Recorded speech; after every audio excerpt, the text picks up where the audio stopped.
영석고 내신 대회를 시작해봅시다. 자, 한국문학의 특징 중에서요. 첫 번째, 이별의 정한에 대해서 공부를 해볼게요. 이별의 정한, 이별로 인한 한인데요. 그러면 그리움의 정서가 강하게 드러나겠네. 그쵸? 네. 자, 그러면 뿌리를 한번 찾아보겠습니다. 옛날 아주 옛날 시대를 우리가 상고시대라고 해요. 그래서 일단 상고시대의 전통부터 한번 살펴볼게요. 상고시대 고대 가요라고 해요. 그냥 그 장명 센스가 굉장히 단순하죠. 옛날 노래라서 고대 가요예요. 자, 우리나라 문학의 출발부터 한번 볼까요? 선생님이 간단하게 고대 가요에 대해 한번 설명해 볼게요. 상고시대의 노래예요.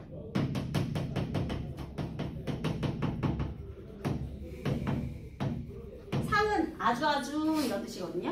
그러니까 최고 옛날 노래라는 뜻이에요. 최고 옛날 시대고요. 자, 그러면 고대 가요. 처음에 노래는 왜 시작했을까? 아마도 제천 행사에서 비롯되었을 것으로 여러 사람들이 생각을 해보고 있어요. 왜냐하면 너네 교회 가면 막 찬송가 부르잖아. 각자 말을 하면 잘 모여서 전달이 안 되니까 하늘에 우리의 기원을 전달하기 위해서 다 같이 음률에 맞춰서 노래를 부르지 않았을까 하는 생각입니다. 자, 그러면 노래를 부른 목적은 개인적인 목적부터였다? 아니면 민족적이고 역사적인 목적부터였다? 민족이죠. 바로 그런 걸 서사시라고 하는 거예요. 그리고 다 같이 불렀죠. 그래서요, 고대 가요는요, 원시 종합 예술에서 출발을 했고요. 찬송가 가면 이런 거 하잖아. 이런 거 하잖아. 같이 하지.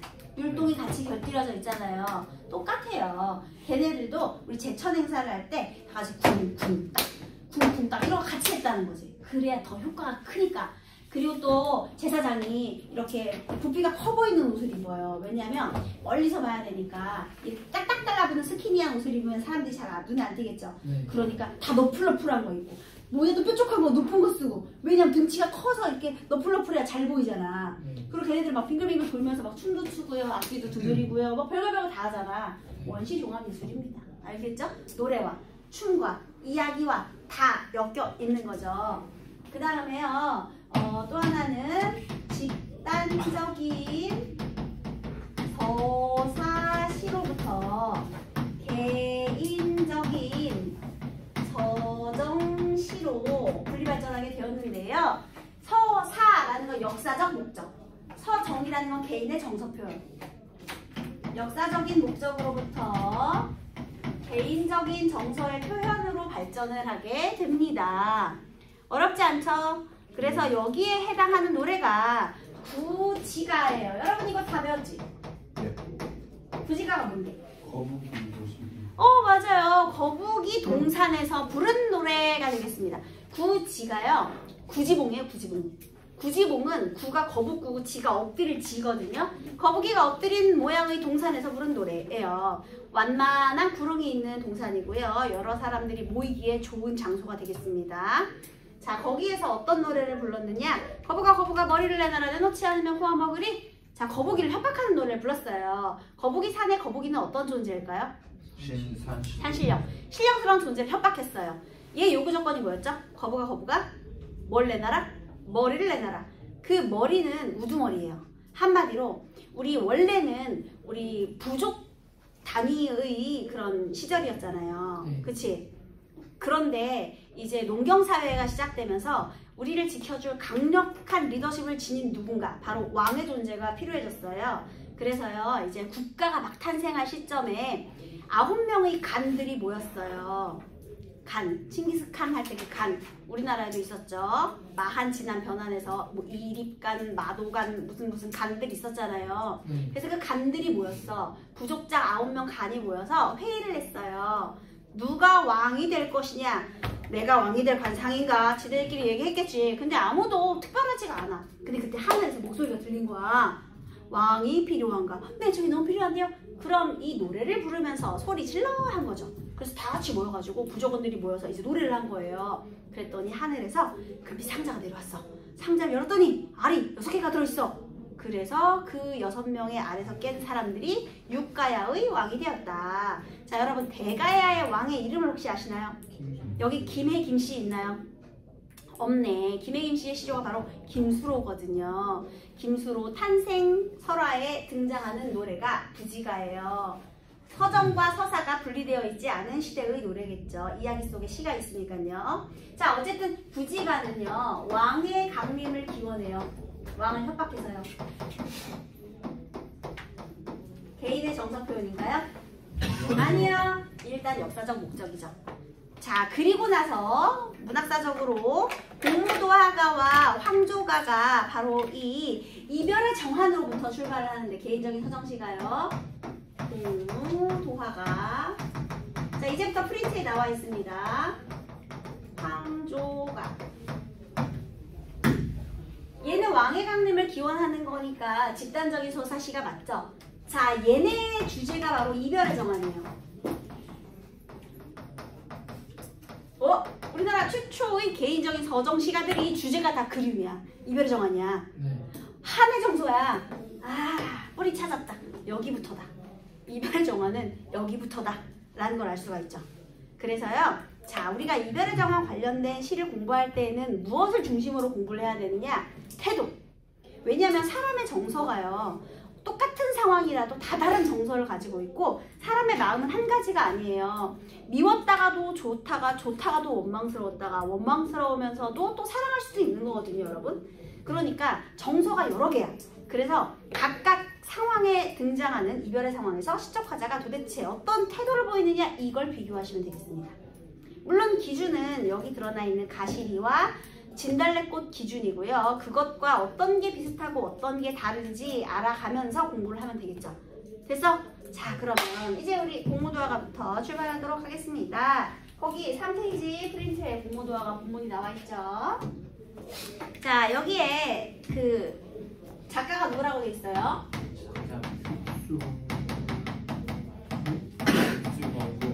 네, 안에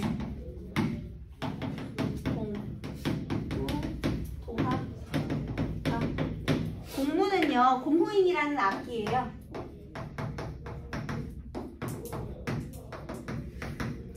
도하는 강을 건너다.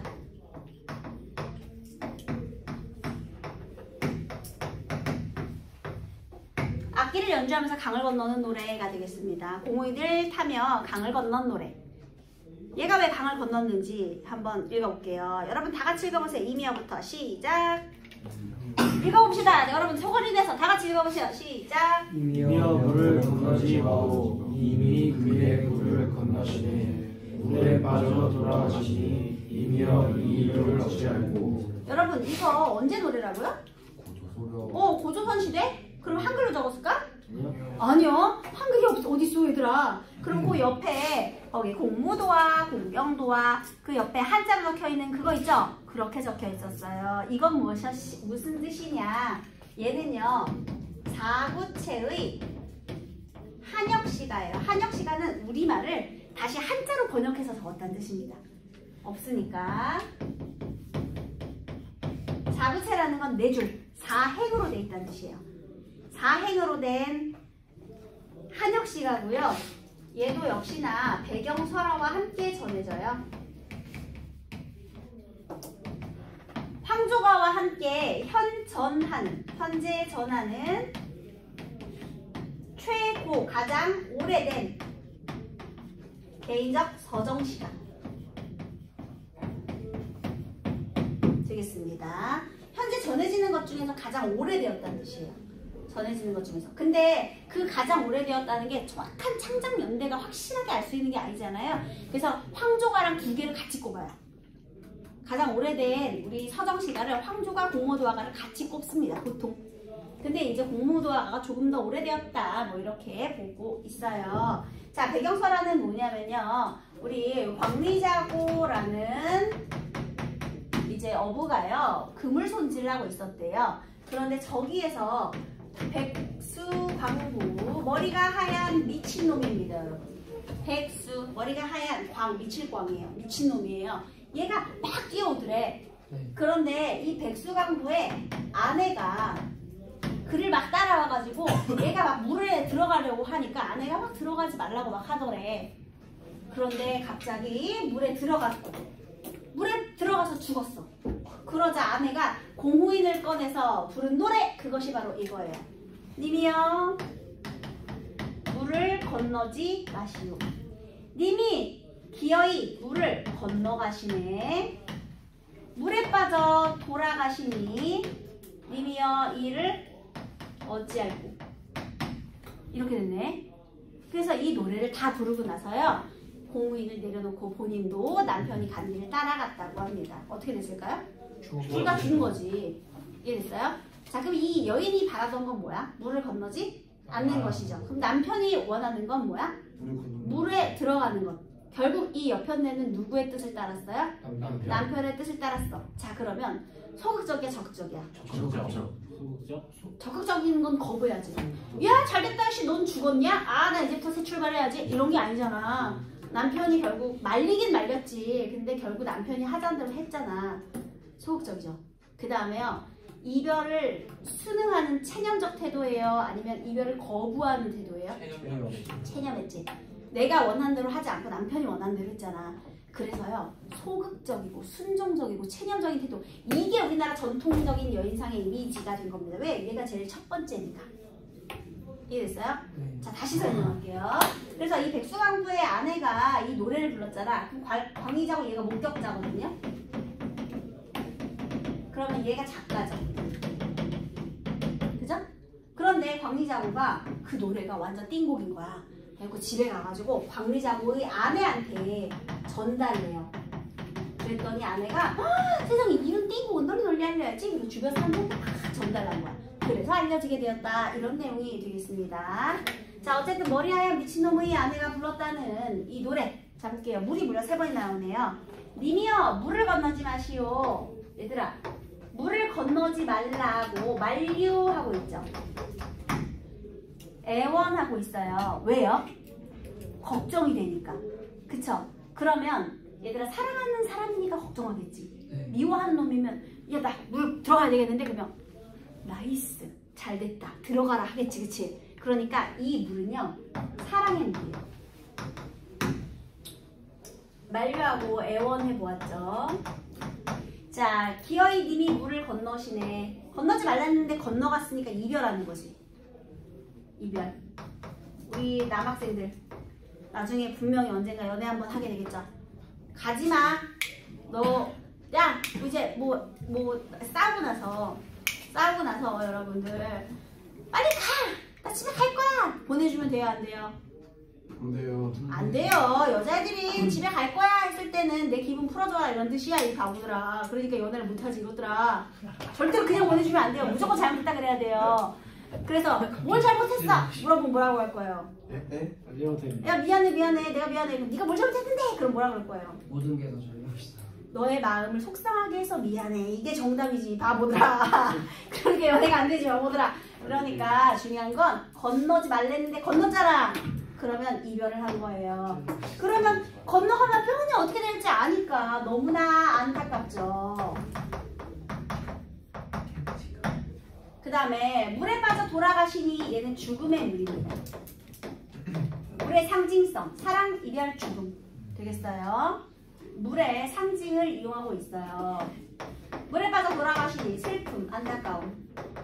중요한 건 마지막, 이 일을 어쩔 것인가, 체념. 그 다음에 수능. 이렇게 되고 있어요. 자, 그래서 드디어 여기에 등장한, 시에서 말하는 사람을 화자라고 하잖아요. 그래서 이 광리자고의 아내인 이 여성 화자는요, 최초의 전통적인 여인상의 이미지를 만들어버리고 말았습니다. 자, 전통적인 여인상. 이별, 그러니까 현실에 순응하고, 순응했기 때문에, 거부하지 않고 순응했기 때문에 소극적이고, 그 다음에 체념적이고, 게다가 내가 원하는 대로 하지 않았잖아요. 결국은 자기 희생적. 남편이 원하는 대로 했으니까. 이런 여인의 이미지를 만들어 버린 겁니다. 전통적인 여인상, 이게 다 같이 세트예요. 앞으로. 알겠죠? 전통적인 여인의 모습이 드러나는 홍보도화가, 얘는요, 진짜 끝까지 따라다녀요. 근데 이제 한번 이렇게 정확하게 배워두면 다음에 또 한 번 얘기 안 해도 되잖아요. 선생님들은 당연히 알 거라고 생각하고 대충대충 넘어가는 그런 시가 되겠습니다. 알겠죠, 여러분? 전통적인 여인상이 여기부터 만들어진 거예요. 됐어. 자, 그렇다면 한 장을 넘겨서 이거는 황조가 수업을 해볼게요. 오른쪽 아래 남겨서 네? 오른쪽 아래 지워주지 마세요. 이거 지우지 말라고요? 아, 네.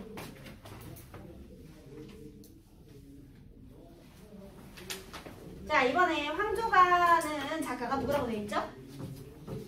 유리왕. 오, 유리왕이 누구야? 유리왕의 아버님이 누구니? 주몽. 맞아요. 유리의 황조가. 혹시 황조에서 황이 무슨 황이게요? 누를왕 노란색이거든요. 황조 노란색의 꾀꼬리를 말하는 겁니다. 자, 유리왕의 아버지가 원래 부여 사람이었어요. 그죠? 근데 부여에서 안 되겠다. 내가 새로운 나라를 건국해보리라. 근데 이미 그때 우리 주몽님께서는 결혼을 해서 유리 아이까지 있는 상황이었거든요. 근데 대업을 건설하는데 내가 어떻게 될지 미래를 알 수 없는 상황에서 애들까지 처자식까지 데려가기엔 너무 도박이었던 거야. 그래서 걔네를 놔버려 두고 돌칼을 뚝 분질렀죠. 그래서 한쪽을 전해주고 내가 대업을 달성했다는 소문이 들리거든. 이 칼을 가지고 찾아오게 하시오. 한 거예요. 가서 고구려를 세웠죠. 니네가 유리야. 가야 돼, 안 가야 돼? 가야지. 내가 가면 왕자가 될 수 있는데 갔죠. 그래가지고 아버님 제가 왔습니다. 짠! 했죠. 결국은 2대 왕으로 등극을 했어요. 근데 문제가 있었어요. 어떤 문제냐면 거기 고구려를 건국할 때 그 지역의 토착 세력들이 있었을 거 아니야. 그 토착 세력의 중심이 바로 소선호 상단 세력이에요.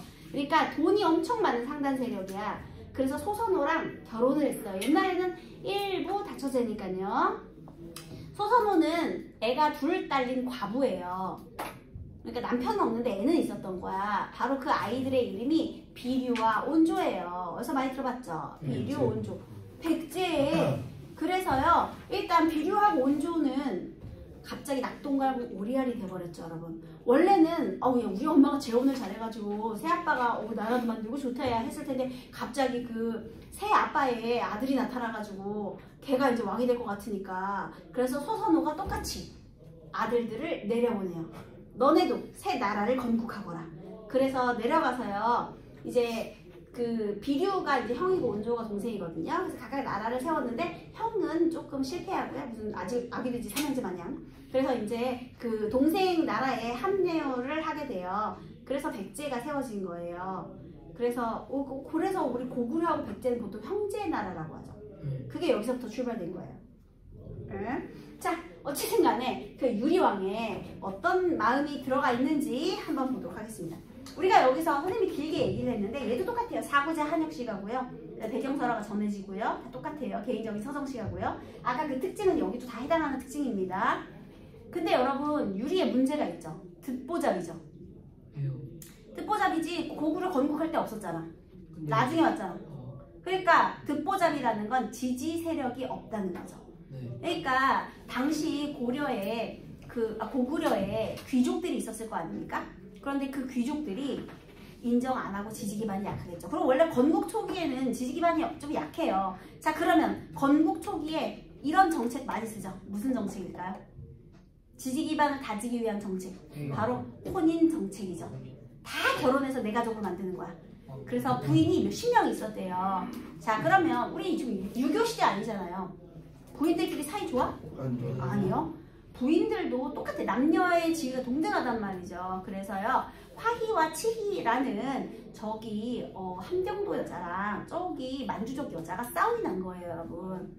그래가지고 화희하고 치희가 막 싸움이 났어. 그래가지고 난 이제 더 이상, 그러니까 중국 쪽에서 온 그 옆에 내가 굉장히 화가 나서 나는 이제 너희의 나라에 있기 싫다 그러고 가버린 거야. 근데 우리 유리 입장에서 이게 잘못하면 정치적인 싸움 문제로도 번질 수 있죠. 막 쫓아갔어. 무릎이 막 닳도록 싹싹 빌었어. 근데 그녀가 마음을 돌리지 않고 그냥 가버린 거야. 그때 유리의 마음이 어땠는지 한번 보도록 하겠습니다. 자, 전체적으로 읽어볼게요. 펄펄부터 읽겠습니다. 읽으세요. 시작. 외로울 나는 적의 꼬리 암수 서로 전하거나 외로울 사이에 미안하게 돌아가고. 자, 여기서 내가 지금 꾀꼬리를 보았죠? 자, 꾀꼬리는 서로 어떤 모습을 하고 있었다?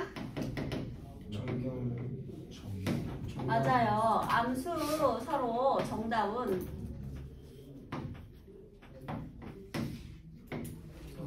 네, 암수 서로 정답은 꾀꼬리를 본 거예요. 그런데 나는 어때요? 외로울. 화자 내 몸 나죠? 그래서 나는 누구와 함께 돌아갈 것인가? 없다는 거잖아. 그러니까 외로움 이렇게 되네요. 그래서 우리 고구려의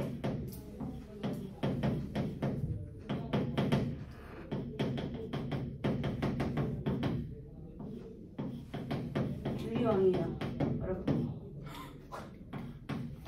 우와. 그치, 그 고구려 같지, 그치? 느낌 있지, 고구려. 금, 그럴 때 왕관 쓰고, 백제 같기도 하고. 이렇게. 자, 어쨌든 유리왕인데요. 중요한 건 얘가 지금 슬프다는 거지, 외롭다는 거죠. 자, 그럼 다시 보세요. 꾀꼬리는 자연물이죠. 근데 화자는 외로워요. 얘는 사람이죠. 그러면 화자와 자연물과 대비를 이루고 있네. 화자와 대비되는 자연. 오!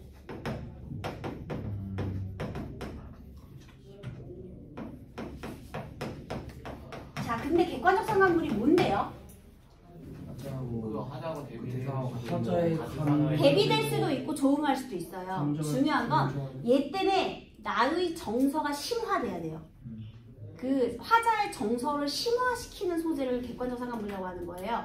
근데 일치할 수도 있어. 예를 들면은요, 그런 거예요. 내가 시험을 망쳤어. 왜냐하면 그 답안지를 밀었거든. 내가 분명히 걷어갈 때 보니까 분명히 문제는 30번에서 끝났는데 내 답은 29번에서 끝나 있는 거야. 걷어가는데. 이때 마음이 너무 슬프죠. 비 와요. 맞아. 근데 비가 오는데 우산이 없어. 그러면 걔 때문에 더 슬프지. 내 비 맞고 가야 되니까. 그런 게 그 비 때 내리는 그 비는 객관적 상관물이에요. 근데 내 마음하고 상태가 일치했지. 일치할 수 있는 거예요. 근데 얘는 어때? 반대되지. 얘는 정다운데. 너네 조금 있으면 여기 봄에 여기 알잖아요. 개철에 벚꽃비 내리잖아요. 그때 되면 니네 얼마나 슬픈지 알아요? 존나게 시험 공부하고 있어야 되는데 또 벚꽃비가 예쁘게 내려요. 그때의 감성이죠. 여러분의 감정. 그리고 또 벚꽃 아래에서 이 재미를 막 데이트한다고 중학생들. 그러면은 짜증나죠? 막 손잡고 막 걸어가면서 꽁냥꽁냥 대고 아우 짜증나. 그렇죠 여러분? 짜증나잖아요. 그러면 화자의 마음과 대비를 이루는 이 자연물이 바로 어떤 역할을 한다? 객관적 상관물 역할을 한다. 이렇게 되는 겁니다.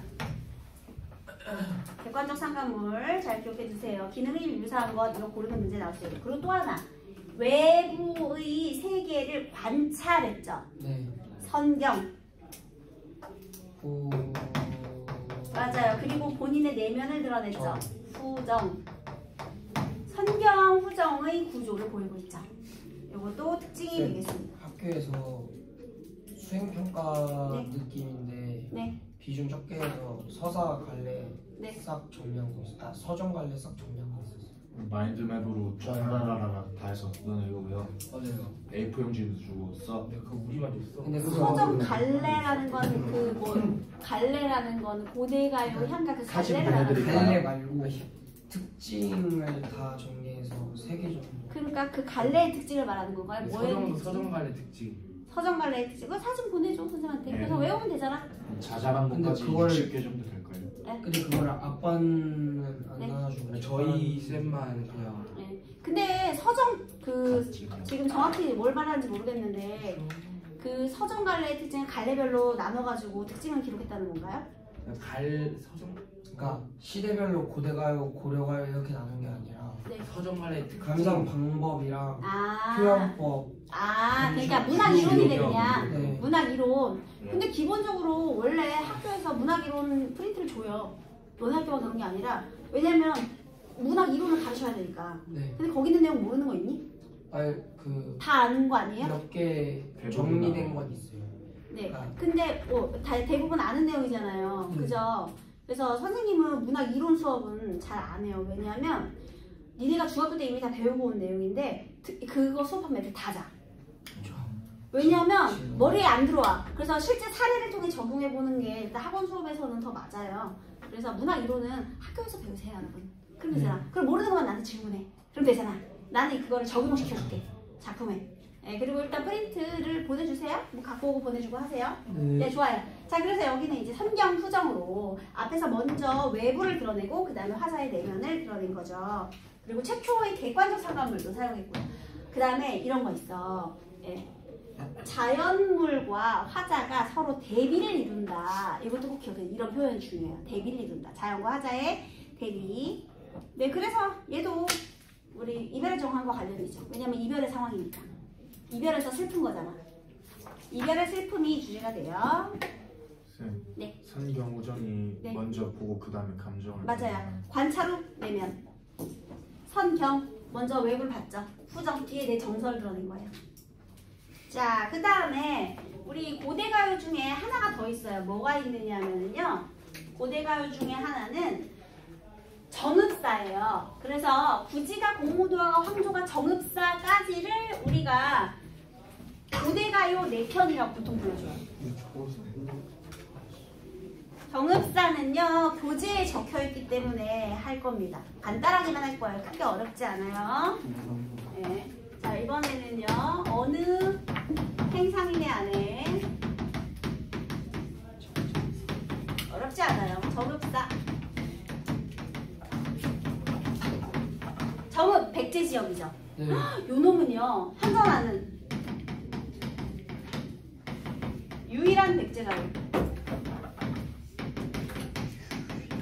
아, 나 백제 생각만 하면 눈물 나. 왜요? 불쌍하잖아요. 백제 그렇게 찬란한 문화유산을 꽃피우고도 서울 아래 붙여가지고 팔 수도 없고. 백제 욕을 팔려면은 서울 뒤져야 돼. 그럼 못하지. 서울 못하죠. 게다가 순식간에 망해버렸죠. 백제 정말 순식간에 망했죠. 너무 불쌍해요. 원래 우리 한강의 뿌리인데, 그죠? 자, 어쨌든 현재 전해지는 유일한 백제가요. 원래 패자의 기록은 별로 남아있지 않는 거야. 그러니까 여러분도 승자가 되려면 열심히 공부하셔야 돼요. 알겠죠? 네. 자, 그 다음에 여기 대충 보니까요. 백제 가요인데요. 작가가 언행상인의 안에 그냥 평범한 민중이죠. 네. 그러니까 이거 그냥 백제 시대의 노래인 거야. 왜 우리 민중들의 가요를 민중가요라고 하고 대중들의 가요를 대중가요라고 하잖아요. 네. 얘도 똑같아. 백제의 그런 가요야. 히트송인 거야, 얘들아.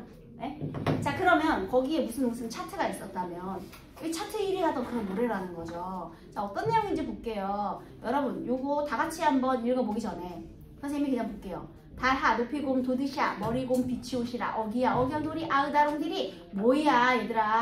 어기야, 억양돌이, 아으다롱들이 이런 걸 뭐라고 하죠? 후렴구죠. 민요는 원래 뭐가 있다? 후렴구가 있다. 여러분, 고려 가요 우리 가실이 배울 거예요. 그죠? 네. 그런데 우리 고려 가요도 걔도 이제 고려의 민요잖아요. 네. 그러면 거기에도 후렴구가 등장하잖아. 우리 가실에서 위, 질승가, 태평, 성대 이거 배웠을 거 아니에요. 네. 그런데 얘가 먼저야, 가실이가 먼저야? 예. 얘는 지금 시대가 뭐야? 백제. 그건 고려잖아. 네? 지금 삼국시대 이후에 그 신라, 진화 그리고 나서 고려잖아요. 그러니까 얘가 먼저지. 그러면 이 민요의 형식은 얘가 먼저죠. 얘 먼저야. 알겠지? 그러면 얘가 고려가요의 후렴구에 영향을 주었다 라고 볼 수 있는 거죠. 영구와 후렴구.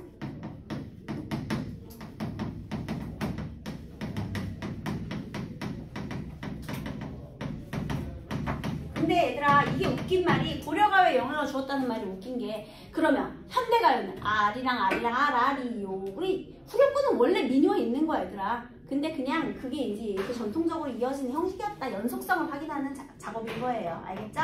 네, 그 다음에요. 거기 여음구는 뭐냐면은요. 어기야. 이런 거죠.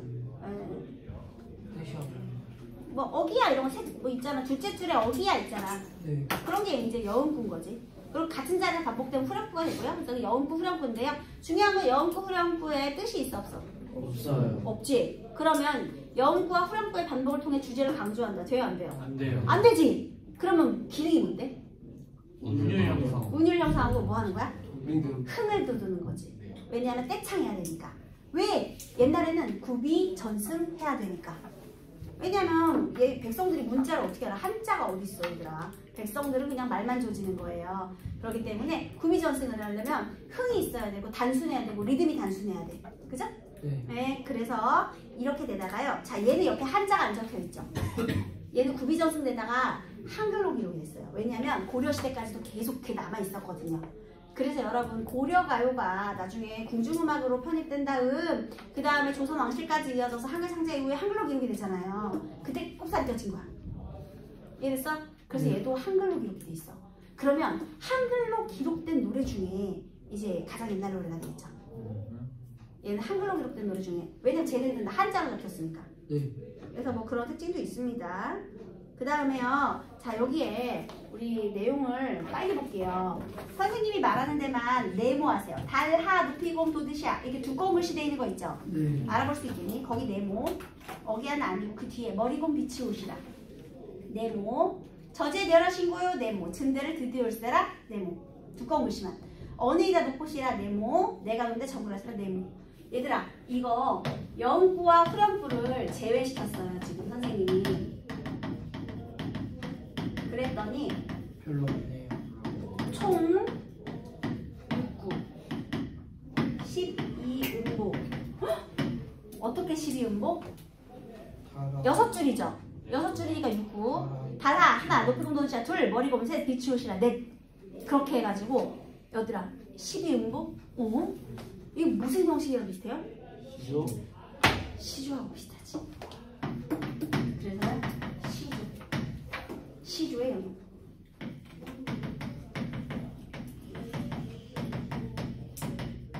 시조의 영향을 주었다. 이렇게 되는 거예요. 그러니까 고려가요에도 영향을 주고 시조 형식에도 영향을 준 거죠. 그럼 여러분 우리 또 19제 향가 배웠잖아요. 제막내가. 네. 옛날에. 얘들아 신라가 먼저야 백제가 먼저야? 신라. 백제. 그 통일신라야. 그때는. 그 신라는 통일신라예요. 제막내 그때는. 그러면 얘가 또 먼저지. 네. 그러면 왜 우리 19체 향가도요 3단 구성으로 돼 있고 기성. 그치? 걔는 기서결의 3단 구성으로 돼 있고 낙구천머리 감탄사가 있잖아요. 네. 근데 얘들이 헷갈리는 게 그러면 선생님 얘가 향가에 영향을 준 건가요? 여러분 있잖아요. 향가는 음보율이 없어요. 왜냐면 무엇으로 표기했죠? 향찰로 표기했어요. 걔는 3단 구성은 있지만 이제 향찰로 표기된 노래이고 음보율은 없어요. 낙구천머리 감탄사는 있지만 그러면 시조라는 형식이 어느 한 갈래에만 영향을 받은 건 아닐 거예요. 네. 아마 원래 이렇게 요런 리듬이 원래부터 있었고 그게 점차 여러 가지 영향을 받아서 시조가 완성이 되었다라고 보는 게 맞겠죠. 그러니까 선생님 그러면 19체 향가는 어떻게 된 거예요? 걔는 시조에 영향을 준 게 아니에요? 그거에 영향도 받고 얘도 영향을 받고 했다는 거죠 여러분. 알겠죠? 네. 네 좋아요. 자 그 다음에 요거 우리 이 정읍사의 내용은 선생님이 다음 시간에 이어서 공부하도록 하겠습니다. 이 정읍사의 의의만 얘기한 거예요 여러분. 네. 차리 뭐예요?